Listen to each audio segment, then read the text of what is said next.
Mesdames et messieurs, bonjour et bienvenue dans votre journal de 15 heures. Voici les titres de cette édition.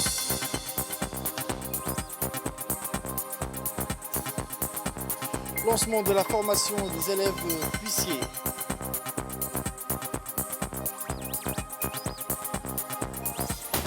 Et pour les actualités internationales au Congo, la Banque mondiale va financer la digitalisation des services publics. Les détails dans cette édition de 15 heures.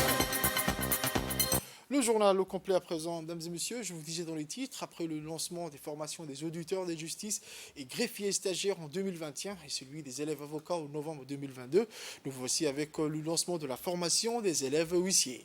Les élèves huissiers qui se destinent à devenir des futurs huissiers recevront une formation au sein de l'ENEJ à travers des enseignements fondamentaux à l'exercice de leur profession, auquel s'ajoute un stage obligatoire en études d'huissier. L'objectif est de les préparer à la pratique de la profession d'huissier. Sont notamment prévus dans les enseignements théoriques et pratiques la déontologie de la profession des huissiers, le droit commercial, les procédures civiles et commerciales et les voies d'exécution. Ces élèves effectueront obligatoirement un stage de 4 mois en études d'huissier. Le stage sera encadré par l'ENEJ qui assurera le suivi de ces élèves. Une évaluation du stage par le maître de stage sera effectuée durant toute la durée de ce stage. Les interventions se feront avec des formations locaux et extérieures avec l'appui du PNUD sur financement de l'Union européenne. À travers ce financement, l'école bénéficie des appuis de formateurs de l'École nationale de la magistrature, du Conseil national des barreaux, de la Chambre nationale des commissaires de justice et de la Confédération des syndicats nationaux de France. L'école est également en partenariat avec l'Institut supérieur de la magistrature du Maroc, également avec d'autres partenaires dans la Turquie et dont le vice-ministre de la Justice qui a été présent lors du lancement de cette formation des élèves huissiers. Voilà à peu près concernant la formation. Nous avons voulu travailler avec des professionnels, Maître Abdillahi, Maître Moumina, qui nous ont aidés, eux, mais également d'autres huissiers et d'autres professionnels du métier. Ils nous ont aidés dans la conception, l'élaboration, dans les contenus de la formation pour que la formation soit la plus professionnelle possible. De manière à ce qu'une fois la formation terminée, derrière on verra après comment va se dérouler la formation, donc vous puissiez être en mesure d'exercer sans grande difficulté en ayant toutes les compétences et tous les acquis nécessaires. Donc la formation de 2 mois in situ que vous aurez ici, à travers les intervenants sur des concepts théoriques, mais effectivement sur des exercices pratiques ou de la simulation, que vous aurez en présence des professionnels du huissier. Vous aurez après 4 mois de stage au niveau effectivement des cabinets d'huissiers. Une fois terminée la formation, il y aura un rapport de stage à présenter et après une évaluation. On n'a pas voulu qu'il y ait un concours à la fin pour ne pas avoir un nombre réduit. Donc il y aura une évaluation vers la fin pour mesurer les acquis des compétences. Nous allons écouter à présent un extrait de l'intervention du vice-ministre turc de la Justice. Sebebi hem Cibuti ülkesiyle olan ilişkilerimizi daha üst seviyelere taşımak, kardeşliğimizi, dostluğumuzu daha pekiştirmek. Le but de notre visite à Djibouti, c'est d'améliorer le partenariat entre les deux pays et aussi dans tous les domaines, spécifiquement dans les domaines de la justice, avec les protocoles sur la justice qu'on a signé hier avec le ministre de la Justice. Et nous avons une académie pour former les juges, les magistrats en Turquie qui a été créée il y a à peu près 20 ans. Mais on a réformé en 2020, on a fait une réforme pour on a amélioré les services d'éducation pour les magistrats. Le but de l'Académie turque de la justice est de former les juges et les greffiers avant de commencer le travail. Nous avons également une direction au sein du ministère de la Justice, une direction qui est chargée pour la formation des magistrats, qui forme également les magistrats et les greffiers. Nous avons aussi à peu près le même système d'ici. La formation ça dure 2 ans et ils prennent aussi 3 mois pour la formation théorique aux côtés des magistrats professionnels. Les formations sont faites par des magistrats professionnels dans ces domaines, spécifiques dans ces domaines, qui donnent des formations de haut niveau de qualité. Et en ce moment, nous avons un effectif de 1000 stagiaires, de magistrats qui est en train de former maintenant à l'enceinte de l'Académie de la justice de la Turquie. Les formations données aux stagiaires se déroulent à la fois en vidéoconférence et en présence. Nous offrons aussi à nos stagiaires des paquets de formations, des vidéos qui ont été déjà enregistrées, auxquelles ils peuvent à tout moment regarder et apprendre la formation. L'Académie turque de la justice a acquis beaucoup d'expérience durant ces 20 dernières années, durant sa existence de 20 ans. Et nous sommes prêts à partager avec l'Afrique et avec le pays frère de Djibouti, à partager l'expérience qu'on a acquise pendant tout ce temps. Et l'Académie de la justice de la Turquie possède aussi des partenariats avec plusieurs pays, notamment en Asie centrale jusqu'en Afrique. Et nous avons aussi des projets, des partenariats à préparer. Voici ensuite un extrait de l'intervention du secrétaire général du ministère de la Justice, M. Maki Abdelkader Amal. La présentation et la possibilité qui a été donnée pour nos hôtes de se rendre compte de la réalité de notre structure de formation à l'heure où nous nous proposons de lancer des travaux de renforcement de la coopération sur le plan judiciaire, de coopération à venir dans ce domaine-là entre l'Académie de formation judiciaire de la République de Turquie et l'École nationale des études judiciaires. Voilà, je ne vais pas être plus long. Si notre hôte n'a pas d'observation finale à faire, nous allons clôturer la session. Sport à présent, la Fédération djiboutienne d'athlétisme, en collaboration avec Djibouti Télécom, a organisé hier vendredi, en début d'après-midi, la 22e édition des 5 et 10 et la célèbre 25 km de Djibouti Télécom. Les organisateurs de cet événement sportif, qui est devenu au fil des années un rendez-vous incontournable de l'athlétisme djiboutien, avec un programme de l'édition de cette année, une course de 5 km destinée à la jante féminine de 10 km et de 21 km. L'athlète Jamal Abdi-Diri de la police nationale a battu le record de 25 km lors de cette édition de cette année, en réalisant un temps record de 1h04 minutes et 2 secondes. En deuxième place, le coureur de la sélection de la garde républicaine, Hassan Il-Direne, qui a remporté l'épreuve des 25 km avec un temps record, et Moumin Bouhguele qui est arrivé à remporter la 3e place avec un temps record. L'athlète Ayale Abdillahi de la garde républicaine a battu le record des 10 km chez les filles. Madame Samia Hassan Nour de l'équipe nationale de forces armées djiboutienne qui a franchi la ligne d'arrivée, la première en bouclant sa course en un temps de 16 minutes et 8 secondes.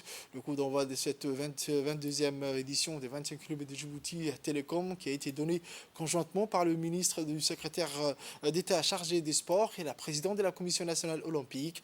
Des athlètes issus des rangs respectifs de formation sportive des forces armées djiboutiennes, des gardes-côtes, de la garde républicaine, de la police nationale, ainsi que ceux des forces françaises de Djibouti et des pays amis tels que l'Éthiopie, le Kenya, l'Ouganda, le Rwanda, le Sud-Soudan et la Somaliland en préparent aux différentes courses des 10 km et des 21 km au menu de l'édition 2023 de cet événement sportif qu'organise chaque année depuis 1999 la Fédération djiboutienne d'athlétisme en collaboration avec Djibouti Télécom, hormis seul des 5 km destinés pour la jante féminine. A participé à cet événement sportif le ministre du SES, la présidente de la Commission nationale olympique et du sport djiboutien, la secrétaire générale du SES et le directeur de l'audit de Djibouti Télécom, et également le représentant du directeur général de Djibouti Télécom.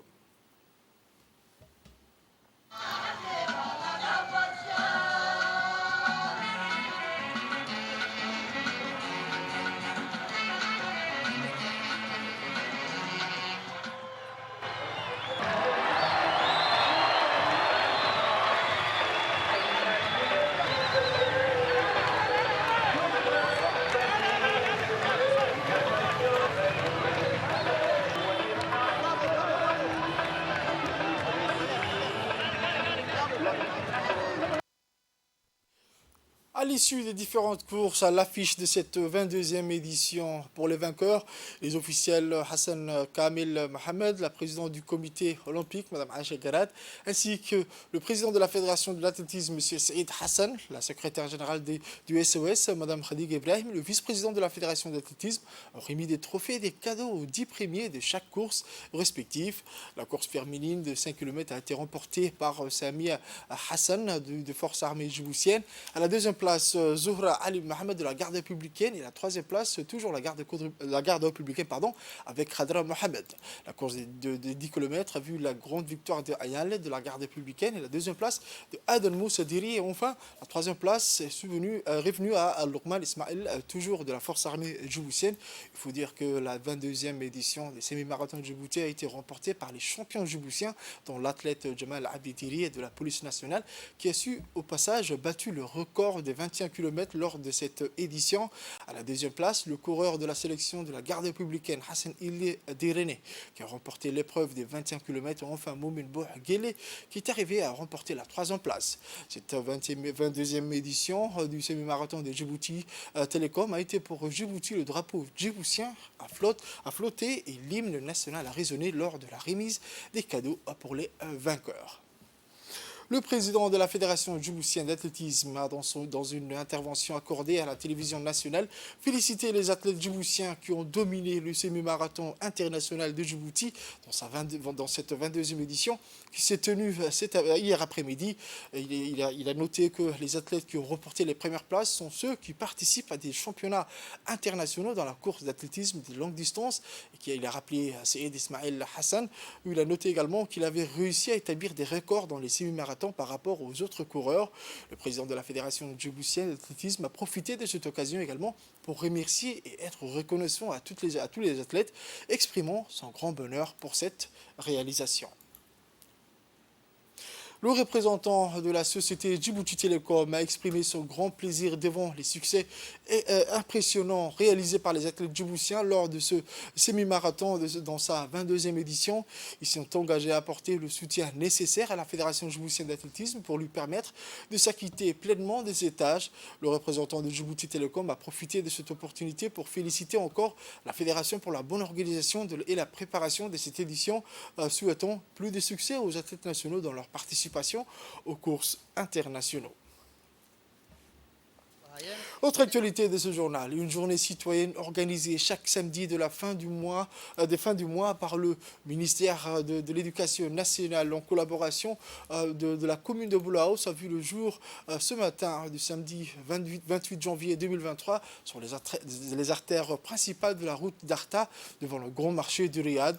L'activité consistait à refaire le bordure pour les arbres qui sont sur le territoire au milieu de la route d'Arta.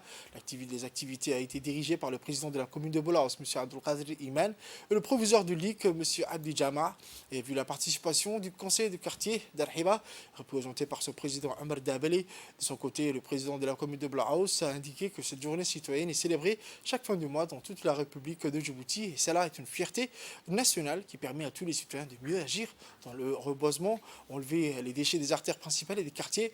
Pour sa part, le proviseur Abdi Jama a indiqué que ceci est une initiative du ministre de l'Éducation nationale, M. Moustapha Mohamed Mahmoud. Il a par ailleurs indiqué que cela devra continuer davantage dans tous ces axes pour mieux embellir les cités. Bordure des arbres plantés au milieu de la route d'Arta. En passage, je remercie le président de la commune de Boulaous qui nous a épaulés pour la réalisation de cette belle journée. Merci beaucoup.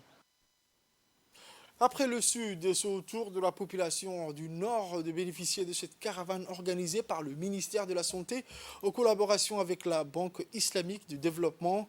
Le préfet de la région de Tadjoura, M. Hassan Dabeli, et le vice-président du conseil régional de Tadjoura, M. Abdelkader Omar, se sont déplacés au bloc du centre médico-hospitalier pour voir de visu le travail de l'équipe de Dr Issa, assisté de son personnel. À leur arrivée, le médecin-chef Dr Dembio les a accueillis afin de leur présenter le travail et surtout la satisfaction des gens opérés. Selon le docteur Dembio, ce genre d'initiative qui s'inscrit dans la droite ligne de la politique de santé de proximité du président de la République qui permet à la population de bénéficier de soins de qualité au plus près de chez eux. Il faut noter que la cécité est un fléau et les personnes qui en souffrent se sentent trop démunies socialement, surtout psychologiquement. Au cours de ces 3 jours d'intervention, plus de 165 personnes, dans tout âge confondu, ont pu bénéficier des différentes interventions. En 3 jours, des personnes souffrant de cécité, de myopie. Donc ce qui a été constaté, c'est que ces personnes qui sont venues en ayant un problème de vue, après l'opération, pour certains, ils ont recouvert la vie. Et donc imaginez la joie de ces personnes après qu'ils aient subi cette opération. Donc pour cela, nous remercions Dr Issa et son équipe. Nous demandons à ce que ce type d'opération qui s'est fait en une année puisse non seulement 2 à 3 fois dans l'année, mais aussi être opérationnel dans les régions. Donc merci encore une fois à l'équipe du docteur Issa et surtout au docteur Ibrahim qui a demandé à ce que beaucoup de personnes soient touchées. Le préfet et le président du conseil régional ont tenu à remercier le ministre de la Santé pour son dévouement aux problèmes de région et l'exhortent à renouveler les initiatives pareilles. Dans le cadre de la célébration de la Semaine nationale de l'artiste et des langues maternelles, la sous-direction régionale d'Obok du MJC a organisé dans l'après-midi du mercredi 25 janvier 2023 une conférence et débat autour du livre et de la langue maternelle animée par les 2 auteurs, M. Abdelkader Omar, auteur du roman Irao Ombre, et M. Abdo Hanifa, auteur du roman Kai le Cri. On prépare à cette conférence, aux côtés du sous-directeur du MJC à Obok, le préfet adjoint, M. Mohamed Awad Mohamed, le vice-président du conseil régional d'Obok, M. Ahmed Ali Cher, et les responsables des établissements secondaires de la région d'Obok. M. Abdou Hanifa et son collègue de plume, M. Abdelkader Omar, tous 2 écrivains djiboutiens, ont répondu aux questions des jeunes collégiens et lycéens venus acquérir des connaissances sur la marche à suivre pour l'écriture et sur le genre littéraire. Ils ont ainsi répondu à tour de rôle aux questions sur leurs œuvres dans lesquelles ils ont placé l'écrivain en porte-parole d'une société dont les femmes, les filles, l'amour et l'humanité doivent et peuvent créer le bonheur. Cet atelier a permis à ses participants d'acquérir un véritable savoir et une expérience conformément aux nouvelles orientations et stratégies tracées par le ministère, par la ministre de la Jeunesse et de la Culture, le docteur Hibo Moumin Assoui, à la promotion de la lecture et de la langue maternelle. Nous allons écouter à présent l'écrivain Abdelkader Omar. Voici un extrait de son intervention. Aujourd'hui, c'est pour moi un honneur d'être parmi vous. Je sais que Yahayou est une ville très accueillante qui fait honneur à sa population dans l'accueil. C'est la 2e fois que je viens et je me sens comme chez moi. Je suis venu aujourd'hui non pas pour parler, mais plutôt pour écouter ce que les élèves ont à me dire. Parce que pour moi, ce type d'atelier qui regroupe les écrivains et les enseignants et les jeunes est très très importante. Donc pour moi, il n'y a pas plus important que ce type d'atelier. Je ne vais pas monopoliser la parole, je vais plutôt écouter les questions que les jeunes vont poser. Merci beaucoup. Cette rencontre, cette belle rencontre entre vous et nous n'aurait pas eu lieu, bien sûr, sans l'effort déployé par le directeur du CDC, avec lequel j'ai eu plusieurs échanges. Cette rencontre aurait eu lieu, pas en ce moment, en juin 2022. Donc c'est une rencontre qui a été avortée. Malgré ça, il a tenu. Il a essayé aujourd'hui, en ce moment, de réaliser. Je vous dis, monsieur le directeur, soyez-en remerciés. Donc voilà, mesdames et messieurs, je vais passer la parole. Voici à présent l'intervention, les dires et les propos du 2e préfet adjoint de la région d'Obok. Permettez-moi d'abord de souhaiter la bienvenue à nos 2 écrivains. C'est un honneur pour nous, à leur côté, pour les honorer de leur présence ici. Vous n'êtes pas sans savoir, donc, en tout cas, qui sont les 2 écrivains qui sont juste à côté de moi. Donc, vous avez M. Abdelkader Omar et M. Abdelkader Hanifa, qui sont donc 2 grands écrivains qui s'illustrent, donc, on va dire, au niveau national aujourd'hui. J'aimerais aussi donc, ici inviter les élèves à suivre bien sûr donc, les pas de nos aînés, donc les écrivains qui sont présents ici. Donc, nous savons tous qu'ils étaient d'abord enseignants avant d'être écrivains. Donc, je leur dis bienvenue, soyez les bienvenus à Obok, votre seconde ville. Et je leur souhaite bonne chance et merci beaucoup. Fait divers de ce journal, je vous emmène au sud à présent où, dans le cadre des actions de lutte contre la contrebande, l'armée de l'école de Hol-Hol, en collaboration avec les éléments de la brigade de la douane d'Ali Sabié et la police détachement d'Ali Sabié, ont intercepté, à proximité périphérique du secteur de la localité de Hol-Hol, une importante quantité de marchandises de khat de contrebande. Durant cette opération, 50 colis de khat ont été interceptés, soit 1000 kg. Les contrebandiers voulaient acheminer à la capitale. Selon la procédure en vigueur, cette quantité a été transmise à la brigade de la douane et détruite sur place en présence du chef de la brigade de la douane d'Ali Sabié, M. Mohamed Moumin Hassan. Pour les actualités internationales, Gloire Ness, à 21 ans, un jeune habitant le quartier Bakongo, au sud de Brazzaville, a pour principale activité la gestion de ce cybercafé. Mais chaque jour, ou presque, il fait face à de nombreux problèmes, notamment aux coupures d'électricité et à un mauvais accès à la connexion Internet. Mardi 24 janvier 2023, Gloire Ness a appris avec beaucoup d'espoir le lancement du projet d'accélération de la transformation numérique que la Banque mondiale va financer pour 100 millions de dollars. Pour une durée de 5 ans. Le directeur des infrastructures de la Banque mondiale pour l'Afrique de l'Ouest et du Centre, France Dress-Gross, a fait le déplacement de Brazzaville à l'occasion de ce lancement. Le projet vise deux principaux objectifs: accroître l'accès des populations mal desservies à l'Internet haut débit et améliorer la capacité du gouvernement à fournir des services publics adaptés au numérique. C'est tout pour cette édition de 15h, mesdames et messieurs. Merci à vous de l'avoir suivi et restez avec nous pour la suite du programme sur Télé Djibouti.